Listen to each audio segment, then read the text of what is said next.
Right. Welcome, everyone. Welcome to our virtual town halls supported by District 73 and hosted and encouraged by our own Club Growth Director, Namrita Anchan. So thank you, Namrita, for supporting this event.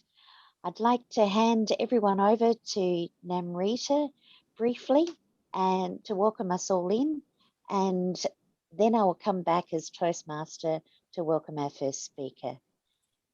Over to you, Namrita. Thank you so much, Sue, and welcome everyone to our town hall. Lovely to have you all over here, and thank you so much for taking out this time. I know it's Sunday, it's a long weekend, but we really appreciate you guys being over here. Without any further ado, we have very lovely and very hardworking district leaders present here who would be our speakers for today. It's a small session, and at the end we are going to have a question and answer round, so feel free to ask a question to any of the district leaders, and let's just get into the town hall. Over to you, Sue. Thank you. Now I'm just going to share my screen for a moment so that people know what's going on for this morning's session. All right, so please have a look at the agenda, and this is where we're at. We have Dani Street speaking to us. She's the Metro Division Director. And also we have the incredible admin manager, Danielle Jones-Resnik. So almost two Danis today, a Dani and a Danielle. So don't get them confused. They both are incredible individuals, and we're looking forward to hearing them speak today. But back on to my first introduction, and that's for Dani Streets. Dani is presenting on, let me go back to the beginning. Dani is presenting on Don't Wait to Feel Ready. So Dani's the Metro Division Director with Don't Wait to Feel Ready. She is an incredible supporter, not only at the division level, but the district level and beyond at the region events as well. She's held many roles, and we are very lucky to have Dani Streets with us today, welcoming her with her speech and her workshop on Don't Wait to Feel Ready. Welcome, Dani.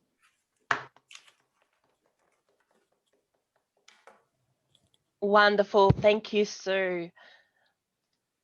Okay, bear with me 2 seconds. Welcome, everybody. I'm glad that Danielle is going to be the second speaker today, because her and I have gotten mixed up so many times you wouldn't believe.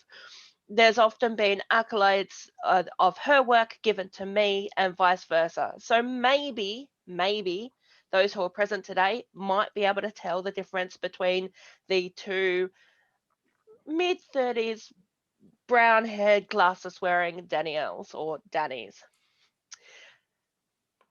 So a little bit about myself for those who don't know me. My name's Dani, and I've been a Toastmaster since August 2017. I've done a fair bit in that time. I have been most of the club roles, so I've held Vice President memberships, education and public relations. I've been Treasurer and President. Last year, I was the M20 Area Director, so that's Tasmania. And this year, I'm the Metro Division Director. This year, I've been, shall we say, maybe not the smartest, and taken on additional roles as well. So I'm also the Zoom Master in the Zoom Master team for both our district and the region. I'm in 3 other region project teams as well, regarding a talent pool, mentor program for our district leaders, and working on boosting information for our corporate clubs that's in the region. I am sure I do other things, but right now I'm blanking. I did say earlier, hey, I've got nerves. My face get shown around a fair bit, but I'm usually in one of those behind the camera scenes. So I don't normally have to be the one presenting. And in an email to my club just yesterday, I believe it was, I said, look, in all fairness, it would be disingenuous for me to not invite you to come to this town hall, because I ask you to be vulnerable, and you will see me in this space being vulnerable in front of all these lovely people at a district level. So just reaching out saying, sure, you might see some of us around and you might think, oh, they're always around. They know exactly what they're on about. They know what they're doing. It's not always the case. I know we shouldn't be apologizing about nerves, and that's not what I'm doing here. I'm just trying to give a bit of insight into how it's feeling for me. So I'm sure most of you have heard this quote before, the Michael Jordan even. Michael Jackson probably has many quotes too. I've missed more than 9,000 shots in my career. I've lost almost 300 games. 26 times I've been trusted to take the game-winning shot, and I missed. I've failed over and over and over again in my life, and that is why I succeed. So we're all Toastmasters, and what I really want to be talking about today is the concept that you have to be ready before you take on, say, a role at your club, or taking on a committee role, or even stepping further into district leadership. But Toastmasters is an experiential learning program. The concept behind Toastmasters is that you learn by doing, and you're supported while you do so. Sure, you may feel like you might fail at something. You may not be able to do it very well. What if it goes wrong? That is all completely normal. And I'm sure that some of our leaders here today, Sue, who introduced us, would have felt that many a time. And she's our past district director.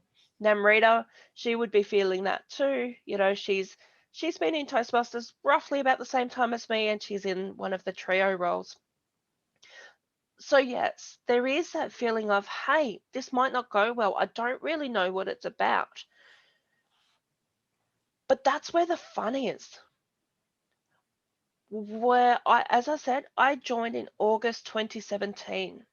By October 2017, I was the vice president of memberships for my club. I had competed in my club contests. My very first evaluation was given at a contest, and I won and went to area. And before that, I judged an evaluation contest at another club.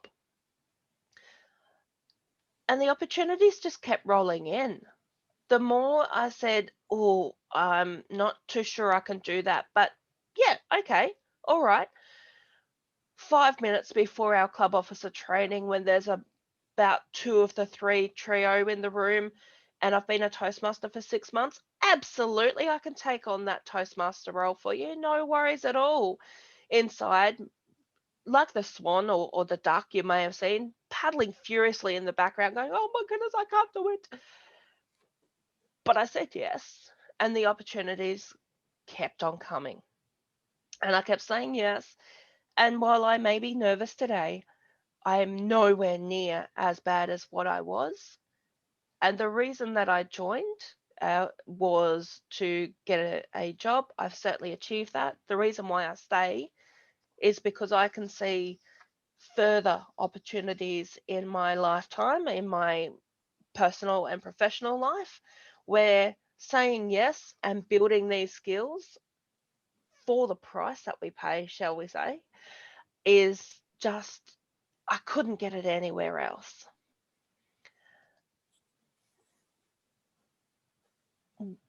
As Eleanor would say, do one thing every day that scares you. Sometimes that one thing might be stepping foot outside your house. Everyone has a day where facing the world can be the hardest thing. But it could be, I've just joined Toastmasters and I'm going to give my icebreaker. And then I'm going to give my next speech 2 meetings after. And then I might give Toastmaster a go. And you know what? I've been a Toastmaster for 8 months, 9 months now. Sure, I'll consider joining the committee. And after that, hey, look, they're asking for area directors, or some other clubs are asking for a test speaker. I could really use more feedback on my speeches. Yes, I'll be a test speaker.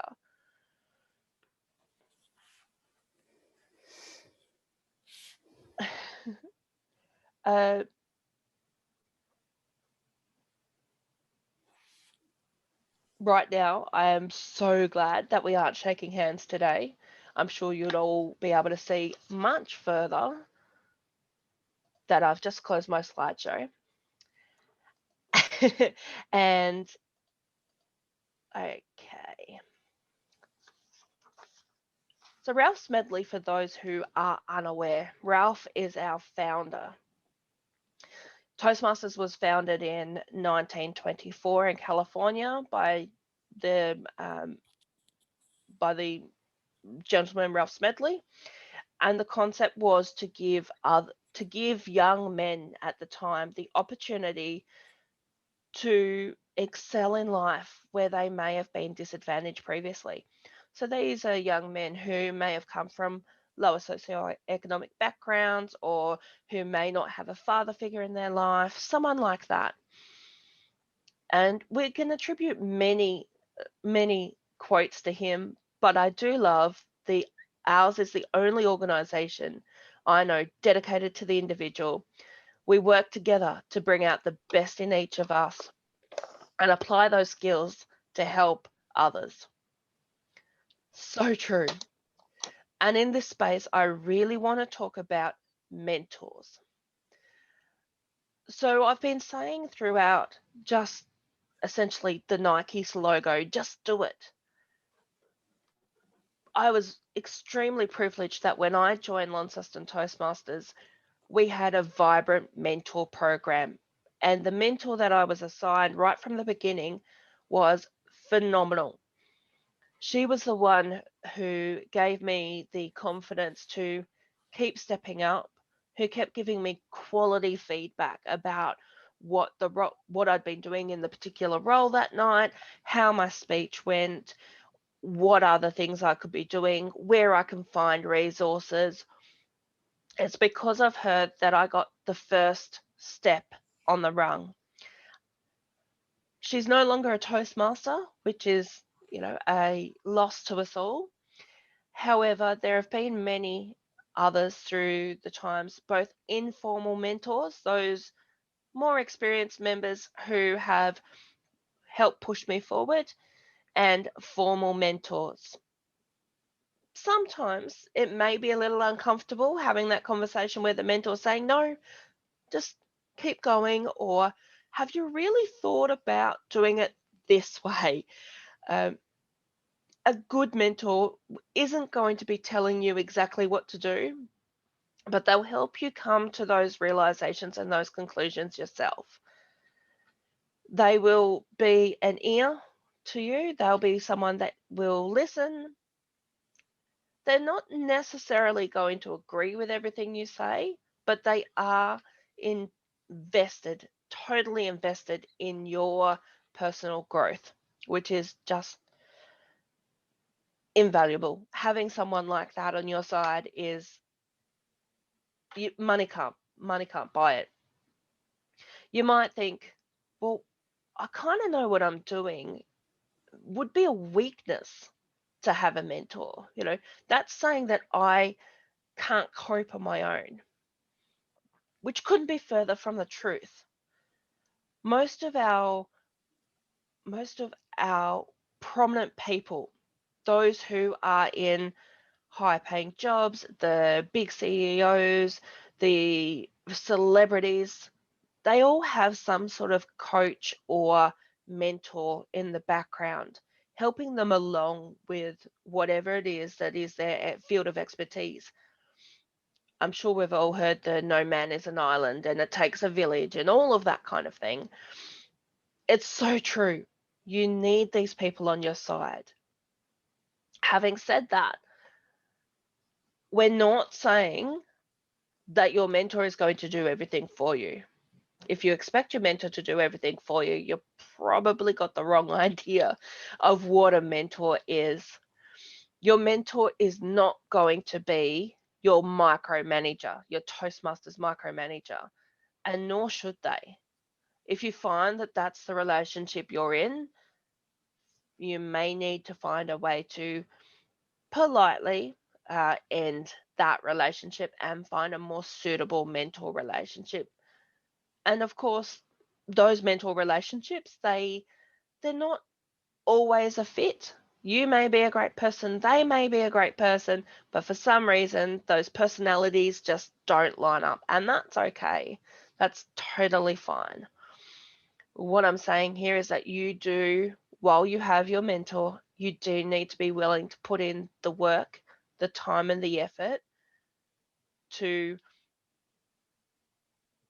take on board what they're saying, figure out which parts of it work for you, find out some information for yourself, and then with that combination of your work and their guidance, you've got greater opportunities to move forward.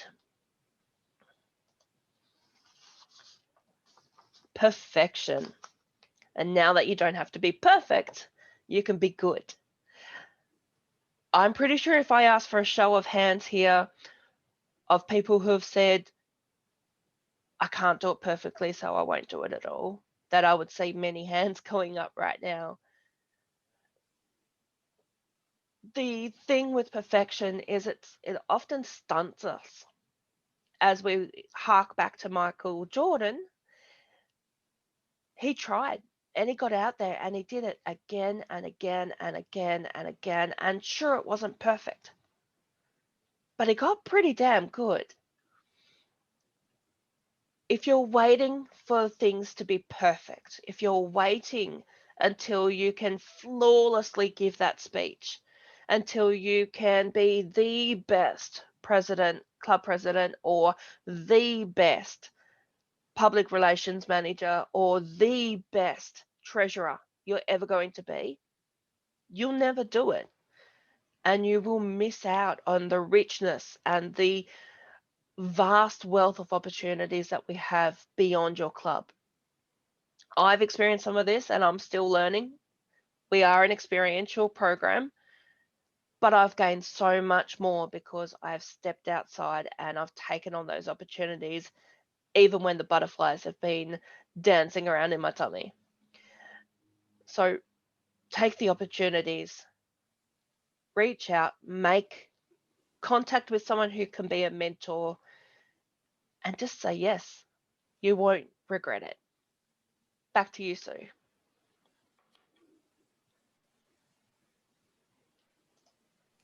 Thank you, Dani.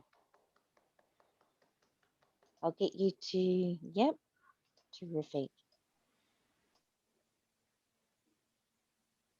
All right, thank you, Dani. That's incredible. Thank you for your insight and your honest, candid approach to how you've approached getting on with things and certainly developing your skill sets as well. So we really appreciate what you've shared today. Our next speaker is Danielle Jones-Resnik, and she's currently the admin manager. Now, Danielle keeps popping up all over the place. She has had an incredible insight into so many district roles, but she's also behind the scenes had a personal journey that has been pretty tough, and she is still manages to deliver and adapt to all of her surroundings and really deliver in a way that is so supportive to the district in such an encouraging manner that we should all take our hat off to her because she's certainly a real trooper and we really respect everything Danielle has to share. She's a highly intelligent young lady and looking forward to hearing Danielle Jones-Resnik now sharing with us It Takes a Village. Welcome, Danielle. Thank you so much, Sue. I really appreciate that welcome. I'd like to begin by acknowledging the traditional owners of the lands on which we meet all across Australia and pay my respects to their elders past and present. And I extend that respect to Aboriginal and Torres Strait Islanders people who are present here today. I personally am on the Bunurong land of the Kulin Nation. One of the reasons we acknowledge the traditional owners of the land is to show that we have come with purpose, that we are not using the land for no reason, but we are here because we want to make a difference, we want to contribute, we have a reason for being here. And that is the same with Toastmasters. Every time we come with purpose, whether it's to deliver a speech or it's to give an evaluation or to be an audience member, which is really, really important as well. So today I'm going to talk to you a little bit about culture and about people and all the people that it takes to build you up and make you strong. One of my favourite lines from a musical is, "Who can say if I've been changed for the better? But because I knew you, I've been changed for good." Because we are all naturally inquisitive and we all take something from all those people in our lives. And if we open ourselves up to the opportunities that are provided to us and to the gems of wisdom that those around us can give us, even if they're gems of things we don't want to do, rather than those things we do want to do, they help us progress and become stronger and better human beings. So this year I made a New Year's resolution to learn something new every day. And as it so happened, my 8-year-old nephew was staying with me, and somehow we got talking about panthers. New Year's morning, he had crawled into my bed.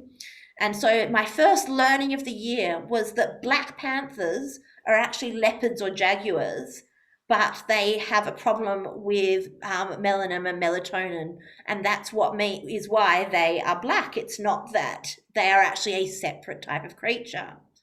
And as I've gone on every day, it might not have been something as serious as that, and sometimes it's much more serious than that. And every time we go to Toastmasters, we take something away with us. And as leaders, we depend on our curiosity and understanding of culture in order to provide the best for our clubs. So what is culture?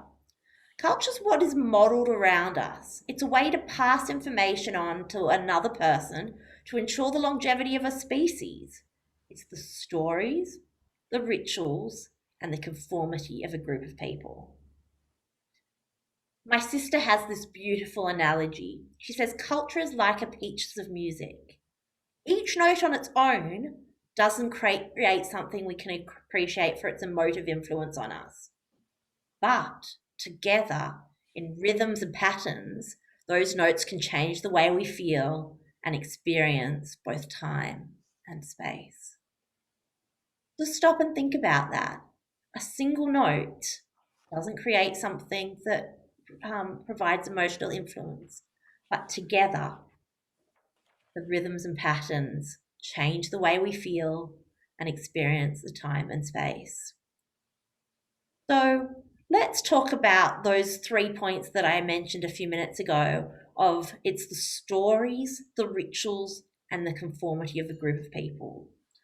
So stories, Toastmasters is all about stories. And stories are how we build connection between one individual and the next. There's so many things. Just think about, when you watch TV and there are commercials you remember from your childhood. So for me, one of the memories of a jingle from childhood is my dad picks the fruit that goes to Cotties to make the cordials that I like best. Now, I personally wanted to have that cordial. I wanted to be part of that community. I wanted my dad to go work for Cotties, my dad who worked 16 hours a day in a business setting. I wanted to be part of a community. I wanted to be one of those kids running behind the tractor. And these build up in us This is a 20-year-old jingle, yet it still remains with me. So I'm going to open it up to you. Are there jingles from your childhood that you have created connection and values with? Does anyone here want to tell us about any jingle that they remember? Please feel free to unmute yourself and tell me. I like aeroplane jelly. Lovely. And didn't we all want to go on that plane and see what the exciting world was like? Anybody else? What about being a happy little Vegemite? Did everyone want to jump up and down and be a happy little Vegemite and show that we were proud to be Australian? I think much more, in some ways, much more than the Australian anthem. Our happy little Vegemites united us and made us want to be strong and fight and join in. I go on, Dani. I go on, Danielle. Yes, please. Oh, what a feeling. Absolutely. Toyota. And don't we remember that jumping feeling of wanting that excitement? Absolutely. And don't they build connections? Isn't it amazing? And that's what marketing does, and that's what stories do. I have learned so much about the members of all my clubs. And I love Dani's comment that this is a test of my slogan knowledge. Absolutely. But I love that in my clubs and in the district, and even if you go beyond, you learn so much about individuals by the stories that they tell. Because it's a way of breaking down, it's communal deconstruction. We can see what makes us who we are, what makes us connect to the world. Stories are so important, and as leaders we need to tell our stories and listen to others' stories so we can capture the next lot of leaders by listening to their stories and see where they want to go, see where they come from. What about ritual? Rituals and an opportunity is about the way we perform things. Toastmasters is the perfect example of ritual. When we go into a club, we know what to expect. There are rituals that happen. Each club has its own culture, but there are rituals that are across the board from no matter what form of evaluation takes, whether it's from an individual or it's a group or it's done privately. Every club has a evaluation. That's the part of the ritual of Toastmasters. And imagine if you just gave a speech at a Toastmasters club and you walked away. Would it be as rewarding? Would you have made the same level of connection with those around you if you didn't hear your evaluation? The evaluation is not about necessarily what you did well or what you could improve on. It's about how you were able to connect with your audience and how you embraced and were embraced by those around you. So, do you ever think about there are times in your life where you have these rituals that create these connections with one another? You have family rituals that you perform, that unite you, that are unique to you. Once again, I'm going to open it up to the audience. Ritual provides us an opportunity to be vulnerable. In my family, we have so many rituals. So please share some of the rituals that you have in your life. We have on the chat, Sue has written that some clubs socialize before as a ritual and others after a club meeting. And our club, my home club, does. We meet after every first Monday of the month, the first meeting. And after the meeting, we just go and hang out in a pub for a drink. And that's something that we totally look forward to. And doesn't that provide an opportunity for each of you to be vulnerable, but also to build the trust between members, that it's not simply about being in the club environment. It's about making connections, and it's about being with each other and learning from each other. And You won't necessarily become a better person or have a better relationship with someone because you had a drink with them, but it will change you a little bit in the ways that you interact the next time. True. Anybody else? And it doesn't have to just be in Toastmasters. Yes, my mum and I make it a challenge who can send pinch and a punch for the first of the month on every first of the month, and we've been doing that for, I would say, 15 years. She wins more often than me because she's more of an early bird, but it's always great to try and beat her to it. absolutely. And doesn't that bring you closer to her? Doesn't, like, if she hasn't done it, you're like, yes, but then you often might then correspond even more after because you've built up trust between the two of you. Anybody else? Well, I belong to a different group of people than Toastmasters as well. And some people call it a spiritual group. And there's songs, there's a lot of ritual and a lot of songs. And it doesn't matter where you go in the world, you can go to one of these groups and the same songs are sung. And you instantly feel that you are connected to the people. Instantly. It's like if you go to a church, the same songs are sung in different churches and different religions, and this is a little bit like that, where it's a song and it's a blessings, and the same ones are done. It doesn't matter where you are, and I think that's really combines to bring family together. That's Absolutely, that's beautiful. I have to say, one of the things in my family is we're very into musical theatre, and we used to pick up my little sisters from school, and my mum would turn everything into a song.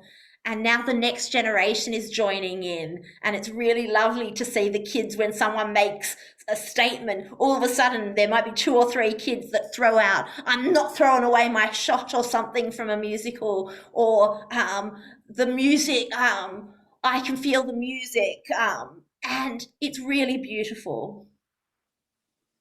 So the third part, so we've had the stories, and then we've had the rituals, and then we have the way that they unite and the conformity of a group of people.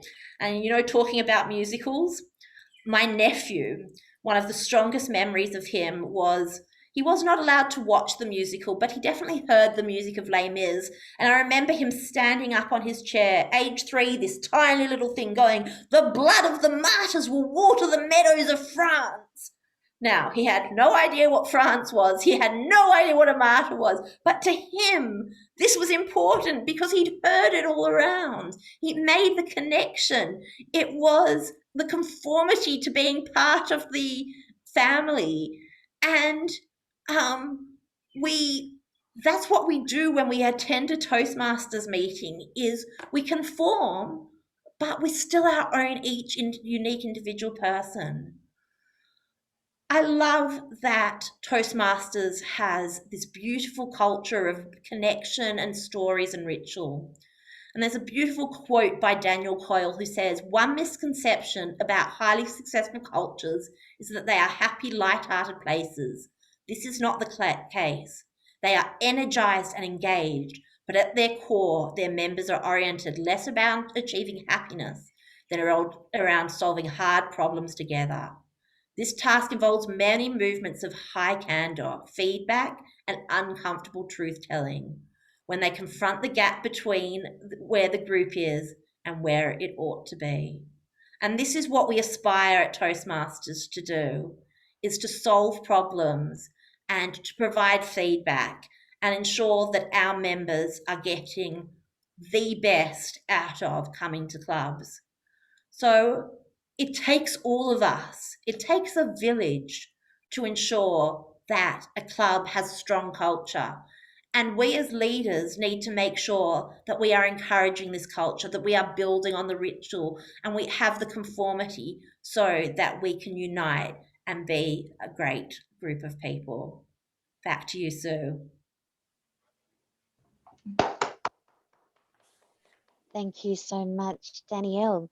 So that wasn't Dani squared, the 2 Danis in a row, or Dani cubed. It was 2 individuals with both incredible stories to tell and incredible talent. So thank you to our two Danis, Danielle Jones-Resnik with her It Takes a Village, and Dani Streets for her Don't Wait to Feel Ready. Now, leading our question time for our two Danis, or any other further questions you might have for any of the district leaders, please ask them in this next session, which is led by Namrita Anchan. So welcome Namrita to lead our question and answer time. But before we take Namrita on for the questions, if anyone's nipping off early, I'd like to remind you that the next session is the first weekend of the month, which is the 4th of April. And our two next speakers are Gamini Balasoria, our Eastern Division Director, and Christina Barbonio, the Pathways Coordinator. So please keep that in mind if you're sneaking off very quickly at the end. But now I'd love to welcome Namrita to host our question time. Thank you, Namrita. Thank you so much, Sue. And we would like to open the session for question and answers from our lovely audience. The questions can be for either leader speakers, as Sue mentioned, or it could be to any of the leaders present in this forum. Do we have any questions? I'm checking the chat section of this meeting.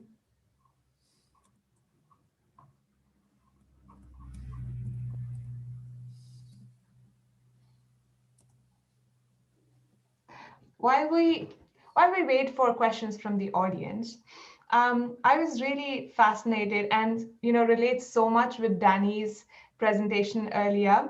And Dani, just for you, and I know you have already shared a lot of stories and a lot of insights into that thing that we all go through, especially as Toastmasters and especially being public speakers.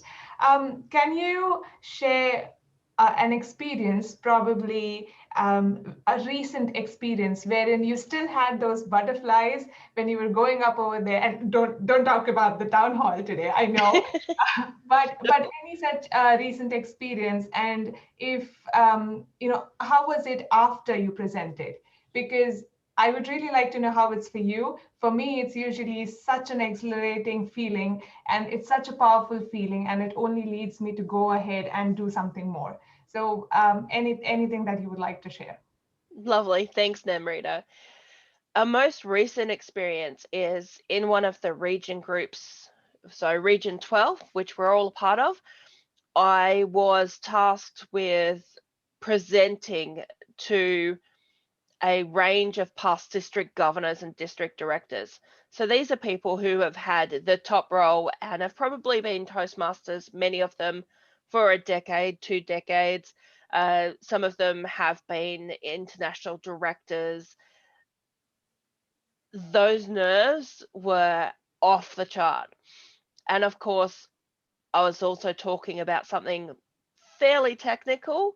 So I was trying to explain how the system that we were putting in place and the privacy mechanisms that we're going to have involved in it. And I was not feeling prepared at all.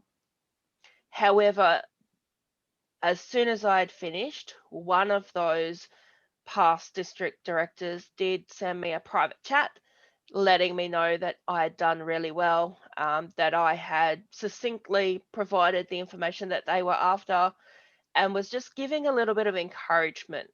And that, combined with, there were 2 other presenters on the day, combined with having a post-event debrief and hearing their feedback as well, that really helped me to think, you know what, it wasn't that bad, and hey, I did okay. So that, and in the question and answers, I didn't get completely flamed. I didn't get people saying, oh, you have no idea what you're talking about. So all of that combined was so valuable. And I think that's a good takeaway for everyone as well. If you hear something, say something positive, send a little private message. You've got, well, you might do. The amount that someone will get from that is huge, and it will keep them coming back, and it'll help you build that bond as well. So that's my most recent one, Namrita. Thanks for allowing me to share. Thank you, Dani. And isn't that so true? I mean, we take something or the else with every meeting that we have. And such is the benefits of being with Toastmasters. And that's why I feel that, we stick around longer than any other clubs that I would say. It's a saying, once a Toastmaster, always a Toastmaster. Okay, so we have a silent audience today. But nevertheless, we have.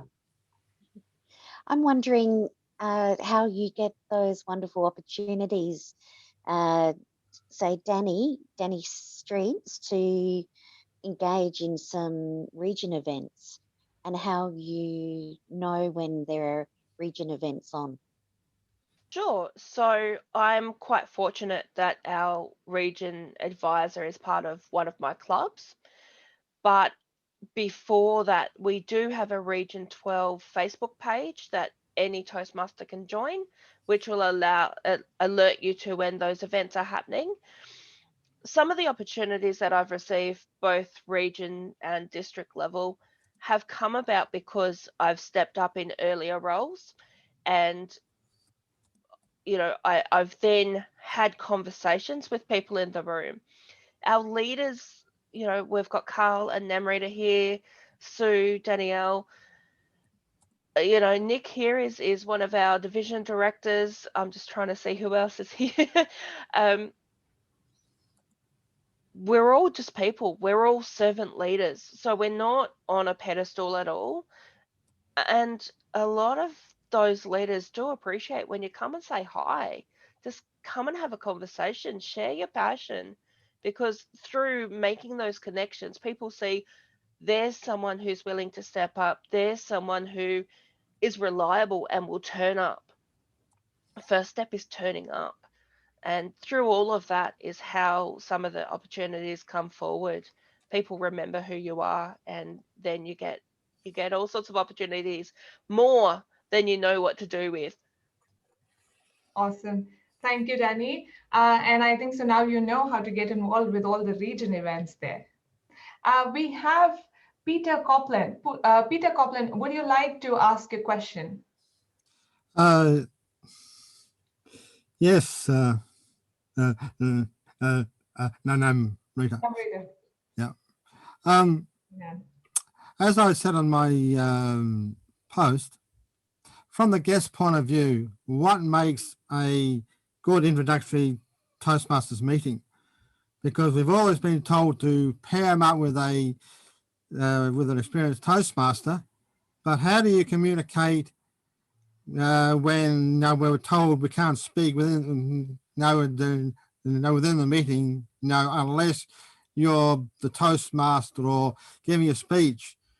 So to me, that's a disconnect. So I thought one way might be to get around to have a tablet with the information. So if they want to speak to you, they can type it in there, you can see it and then reply, because speaking is really not an option. So back to you, Mr. Chairman and group. Now, what are your thoughts? I'll take that if you're all right with me. Thank you, Danielle. One of the things that I do at my club is we encourage guests to arrive 15 minutes early, and we always try and make sure that there are a number of members there early so that they have that opportunity prior to the meeting actually starting for them to go through and explain stuff. There are also always pauses, as far as I'm concerned, where you can sort of lean over and whisper to somebody, the next point is this. And also you can scribble notes. I always make sure I have a notebook or a piece of paper that I can have next to me so that I can write the next thing coming up is impromptu speaking. The other thing is we make sure in my club that every role is explained as the person gets up. So even though people might still have questions, when someone gets up to be the table topics master, for example, they explain what table topics is, they give an example, and they explain the timing lights so that people are aware of what's coming up. And it's not just good for the guests. As members, we become so complacent. We assume that we always remember everything that's going on. And that's not true. We need reminding of what the role is and what the role is meant to do and what we're meant to learn from it, because none of the roles are there for the sake of just being there. They are all there so that you connect and so that you gain knowledge, both as the person giving that presentation and as the person and as the audience receiving it. So I think especially the timing role is really interesting, because I think often the timer gets up and goes, oh yeah, this person spoke for this, and this, and then this person, and this person, and this person. And it's like, it would be easier for you to go around at the end and tell each person your table topic was too short or your table topic was too long. What's the purpose of the timer getting up and telling them? Because the purpose of the timer is, in the real world, we don't always have time to do everything we want to do. We have to fit it in within certain categories. Your boss is not going to say, your deadline is 4 o'clock, but if you get it in tomorrow at 2, that's okay. Let's be honest, your boss wants it there by 4 o'clock today. So when you're giving a 5 to 7 minute speech, the reason we try to fit it into that time is, imagine your boss is there and they're moving on to the next thing. And so that's why it's important to know. And that's why, and it's also the timer's opportunity to speak and to address the audience and to own the stage. So the really important thing is making sure that things are explained as they go along, and then you use the break time and you have notes so you can continue communicating with the guest after. So true, Danielle. And one thing that I picked up from our recent club officer training sessions was that the sergeant at arms and the energy that the sergeant at arms brings into the meeting. Just 2 sentences, welcome, and I would like to call our president of the club. And the way you present it, that also brings a lot of energy into your meetings. So that's something that you can also work on and have your sergeant at arms on board. And we had Nick put up his hand. Nick. Thank you for that. I was just going to address Peter's question. In our club, we make quite a big deal about guests, and the very first agenda item is a welcome to guests, where a member of the club actually explains to guests what to actually expect of the meeting. If there are only a few guests, then at that time, there's an opportunity for them to introduce themselves. But also at the end of the meeting, we have a session which is guest comments. And we then ask each of the guests to stand and to give a 1 minute talk about their observations and how they felt the meeting went and any other things they want to add about the meeting. So it makes them feel welcome, because they don't have a speaking spot per se in the meeting, but this at least gives them an opportunity to get up and say something about how they felt the meeting ran, and it makes them feel welcome. Awesome. Thank you so much, Nick, for sharing that. And I, being the timer, would also like to shorten this question and answer round, unless we have more questions from the audience. And if not, then I would like to hand it over to Sue, our Toastmaster. Thank you so much, everyone. We did have Karl with his hand up earlier. Oh, sorry, Karl. Oh, I don't have to speak. That's okay. I was just going to quickly add, with a guest, the connection should start before they even walk into the door to the club, and it doesn't end when they walk out at the end of the night. So I think Nick mentioned about this with an email, or preferably even a telephone call when they first connect. There should be a conversation then that starts building that connection with the person and explaining the initial stages of what to expect when you walk into the room, or at least turn up to the building. Once they're there, they can get explained about all the different facets of a Toastmasters meeting. If you have a break during the meeting halfway through, it's a great chance to network with people, make sure there's someone with them to introduce to people, or you can do that at the end of the meeting. But once it's finished and they go back to their lives, then somebody, and it's usually the VPM, should be picking up the phone and just talking to them. Now, it doesn't have to be a sales call. It's more along the lines of maintaining that connection and saying, how did you go? Did you enjoy the meeting? Do you have any questions? Was there anything you didn't understand?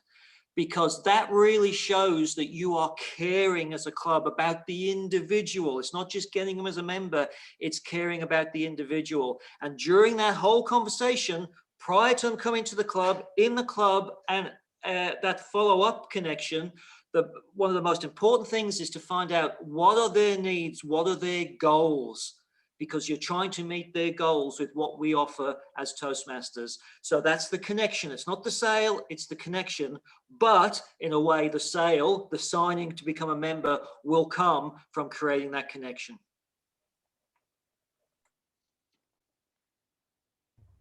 Thank you, Karl. Thank you, Karl. Terrific.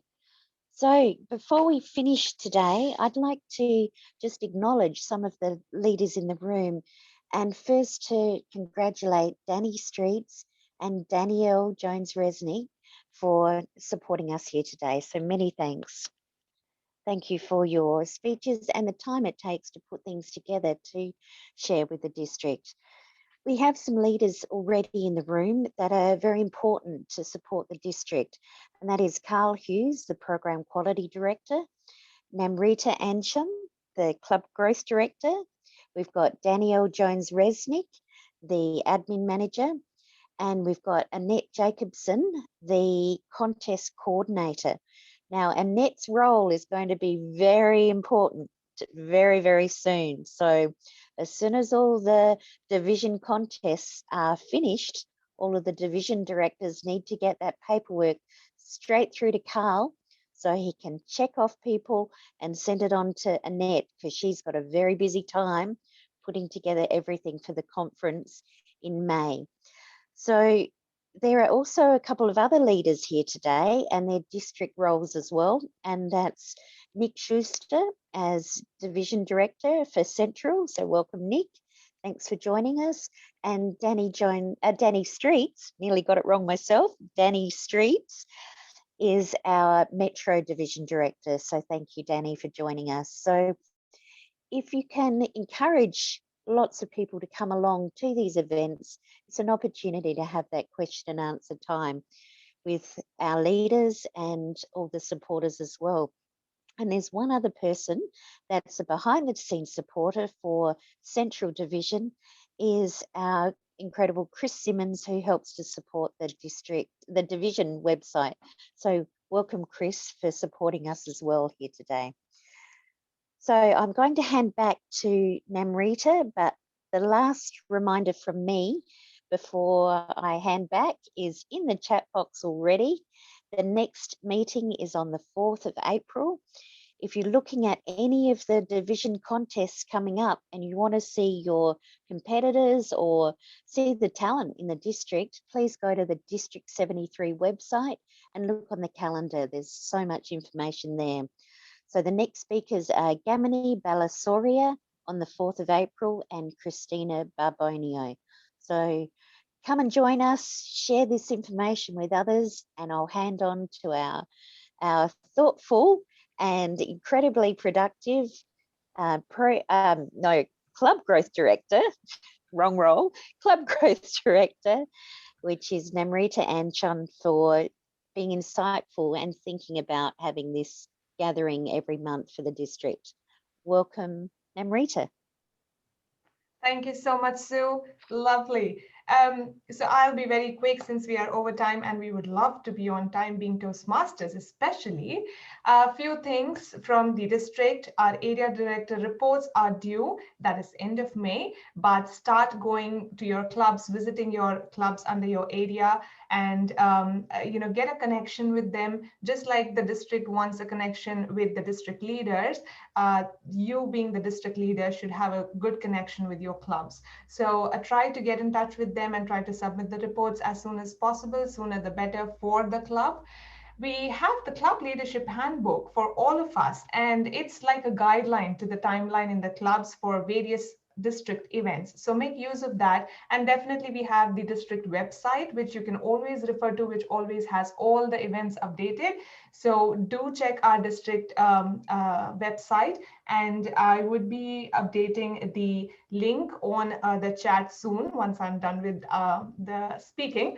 And the last but not the least, we have a lot of club building activities, and one such activity is the Talk Up Toastmasters. So go into Toastmasters International website, have a look at it, just type on the search button and you will find a lot of information around it. And last but not the least, and I will be mentioning this in our other and forthcoming town halls, and that is I am a Toastmaster Day on 1st of June. So start some conversation and some hashtags, as I really love referring to hashtags these days. And that's my, go-to thing these days. Hashtag a lot of District 73 membership building, District 73 Toastmasters, and a lot of other hashtags, and we will be able to connect on social media via those. And that's about it from my end. Sue.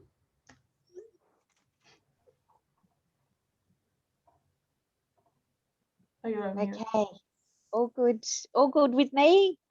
Congratulations on another successful town hall, and looking forward to seeing you all at the division contest, the district contests, and following that newsletter, because there is a lot coming up. And Karl, did you want to say anything about what's coming up? Well, I can remind people that we have our fabulous annual district conference coming up. It only happens once a year, so if you miss it, it's gone.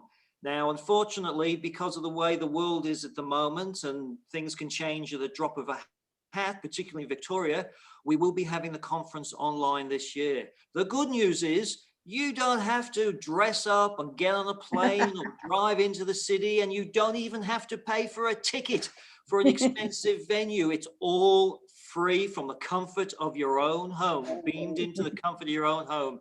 It's on the 15th and 16th of May, that's Saturday and Sunday, so save a date. As Sue says, if you're not on the Facebook page for district, get in there.